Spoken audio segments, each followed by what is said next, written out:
Hello student, good morning. Chapter 5 हमारे complete हो गए हैं। क्लास 5। आज हम न्यू चैप्टर 3 साल की कमाई, इसकी रीडिंग करेंगे। किसी गांव में एक जमींदार रहता था। वह तो बहुत धनी था, मगर अपने यहाँ काम करने वाले लोगों को बहुत कम पैसा देता था और उनसे बहुत मेहनत से काम कराता था। उस जमींदार के यहाँ एक नौकर काम करता था जिसका नाम था दीनू। वह सीधा साधा और मेहनत से काम करने वाला नौकर था। वह बहुत ईमानदार भी था। उसने 3 साल तक जमींदार के यहाँ जी जान से काम किया, मगर इस बीच जमींदार ने उसे तनख्वाह के रूप में एक भी पैसा नहीं दिया। एक दिन दीनू ने जमींदार से कहा, हुजूर, मुझे आपके यहाँ काम करते करते 3 साल हो गए हैं। अब मुझे छुट्टी दे दीजिए, मैं अपने घर जाना चाहता हूँ। जमींदार बोला, अच्छा, तू जाना चाहता है तो जा। दीनू बोला, तो आप मेरी 3 साल की जो भी तनख्वाह लगाए मुझे दे दे। जमींदार बोला, अरे जा भाग, तुझे क्या तनख्वाह दूं?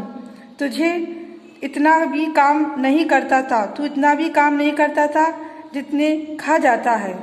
उसका हिसाब लगाऊं तो मेरे ही तुझ पर बहुत सारे रुपए निकल आएंगे, मगर चल, मैं तुझे 5 रुपए दे देता हूँ।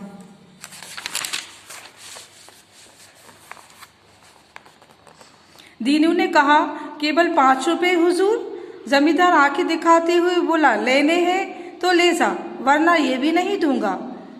दीनू के पास और कोई चारा न था। उसने भी 5 रुपए ही लेकर रख लिए। वह बड़ा संतोषी व्यक्ति था। भगवान का नाम लेकर अपने गांव की ओर चल दिया। अपने गांव जाने के लिए जब वह रास्ते से गुजर रहा था तो एक साधु मिले। साधु ने उसे हंसते गाते हुए जाते देखा तो उसे रोककर पूछा, क्यों भाई, तुम तो बड़े प्रसन्न दिखाई देते हो।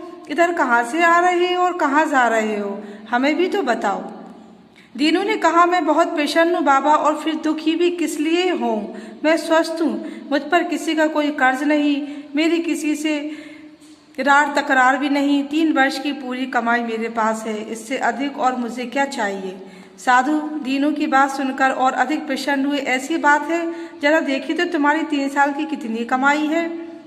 दीनू ने 5 रुपए निकालकर साधु के हाथ पर रख दिए। साधु ने उन्हें देखा और फिर हंसकर पूछा, भाई, क्या तुम ये रुपए मुझे दे सकते हो? मुझे आज इन रुपयों की सख्त जरूरत है।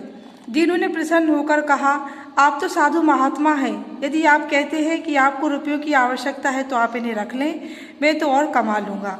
दीनू का उत्तर सुनकर साधु बड़े प्रसन्न हुए और बोले, दीनू, तुम भगवान के सच्चे भक्त हो, मैं तुमसे प्रसन्न हो गया हूँ। तुम इन रुपयों के बदले में मुझसे कोई मनपसंद चीजें मांग लो। दीनू ने कहा, ठीक है बाबा, यदि आप मुझे देना ही चाहते हैं तो मुझे एक ऐसा भाला दीजिए कि मैं जिससे किसी को फेंक कर मारूं तो वह सही निशाने पर लगे। दूसरे, मुझे एक ऐसी बांसुरी दीजिए जिससे मैं बजाऊं तो सब जोर जोर से हंसने लगे। साधु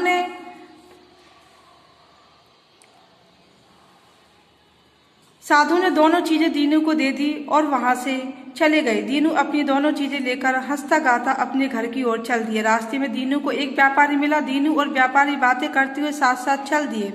कुछ दूर चलने के बाद वे एक निर्जन वन में पहुंचे।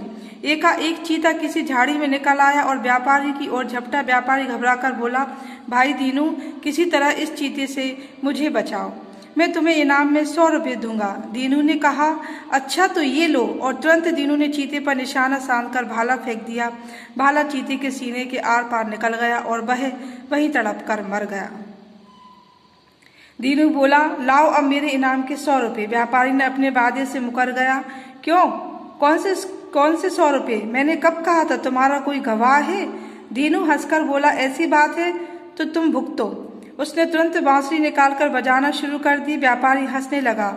दीनू जोर से बांसुरी बजाने लगा। व्यापारी और जोर से हंसने लगा। हंसते हंसते वह बेहाल हो गया। उसकी सांस फूलने लगी तो वह बहुत परेशान हो गया और बोला, बंद करो बांसुरी बजाना, मैं तुम्हें अभी 100 रुपये देता हूँ। रुपये लेकर दीनू ने बांसुरी बजाना बंद कर दिया। जान बचाने के लिए व्यापारी ने दीनू को रुपये तो दे दिए थे, मगर उसके मन में से बेईमानी नहीं गई। शाम के समय दोनों एक शहर में पहुंचे और धर्मशाला में ठहरे। व्यापारी मौका देखकर थाने में पहुंच गया और वहां उसने मुझसे मेलजोल बढ़ाया और मेरे साथ चल दिया। मौका पाकर एक जंगल में मुझे लूट लिया और मेरे 100 रुपये ले लिए। वह इस समय इसी शहर की एक धर्मशाला में ठहरा है। हुजूर, मेरे रुपये मुझे दिला दे। थानेदार ने 2 सिपाही भेजकर दीनू को पकड़वा कर थाने बुला लिया और डपट कर कहा, सच बता, तूने इसके 100 रुपये छीने हैं। दीनू ने सच सच बात बता दी, मगर थानेदार को उसकी बात पर विश्वास नहीं हुआ। उसने दीनू से जबरदस्ती 100 रुपये लेकर उस व्यापारी को दे दिए और दीनू को हवालात में बंद कर दिया। दीनू ने कहा, हुजूर, मेरी एक विनती है, मुझे बांसुरी बजाने दीजिए। थानेदार ने कहा, चलो ठीक है, तुम थोड़ी देर बांसुरी बजा सकते हो। दीनू ने बांसुरी बजाना शुरू की तो व्यापारी बहुत घबराया और चिल्लाया, थानेदार साहब, इसे बांसुरी मत बजाने दो।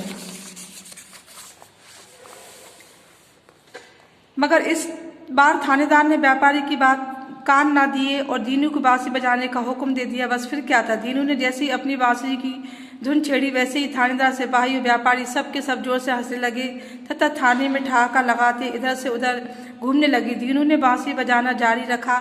थाने में मौजूद सभी लोग व्यापारी और हंसकर बेहाल हुए जा रहे थे। थानेदार को लगा कि यदि हंसी ना रुकी तो वह स्वयं हंसते हंसते मर जाएगा। उसने हाथ उठाकर दीनू से कहा, बस करो, अब यह बांसुरी बजाना बंद करो। हमने तुम्हारी गलती माफ की, हम तुम्हें रिहा कर देंगे। दीनू ने बांसुरी बजाना बंद करके थानेदार से कहा, आपने देख लिया ना हुजूर, यह व्यापारी झूठा है। आपको मेरी बांसुरी की बात का विश्वास हो गया होगा।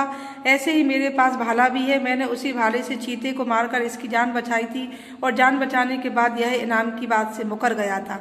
हाँ, तुम ठीक कहते हो दीनू, अब मैं समझ गया, यह व्यापारी बदमाश है। थानेदार ने व्यापारी को अपने सिपाहियों के हवाले करके कहा, इसके ऊपर डंडा बजाओ और इसके पास जितना धन है वह दीनू को दिला दो। बेईमान व्यापारी का सारा धन दीनू को मिल गया। दीनू सारा धन एवं अपनी करामाती भला व बांसुरी लेकर अपने घर चला गया और अपने परिवार के साथ आनंद से रहने लगा। सब दीनू की किस्मत देखकर हैरान है। दीनू कहता है, यह मेरी 3 साल की वह कमाई है जो मुझे जमींदार के यहाँ नौकरी करके मिलनी थी।